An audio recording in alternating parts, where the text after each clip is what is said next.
আমি মিরপুরের পল্লবী থেকে এসেছি। হ্যাঁ, জিয়ারত করেছি। তো বেগম জিয়াকে বিশেষ করে ভালো লাগার কারণ কি?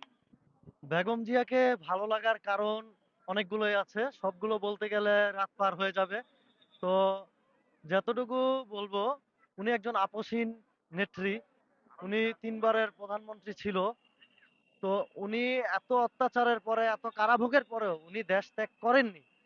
তো সেই ক্ষেত্র থেকে তাকে আমার খুবই ভালো লাগে এবং সেই ভালো লাগা থেকেই আজকে আমি এইখানে এসেছি কবর জিয়ারতে তার মাগফিরাত কামনার জন্য এখানে উপস্থিত হয়েছি। আপনি কি বিএনপির কোন রাজনীতির সাথে জড়িত?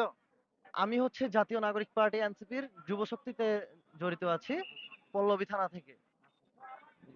মানে আপনি অন্য দল করেন, বিএনপির যে চেয়ারপারসন বেগম খালেদা জিয়াকে ভালো লাগতো? আমি অন্য দল করলেও কিন্তু বেগম খালেদা জিয়া কিন্তু আমরা কোনো দল হিসেবে তাকে দেখতে কবর জিয়ারতের জন্য আসিনি। উনি হচ্ছে বাংলাদেশের একজন দেশ নেত্রী, তার আপসহীন নেত্রী হিসেবে আমি তাকে কবর জিয়ারত করার জন্য এখানে এসে উপস্থিত হয়েছি। ধন্যবাদ। প্রিয়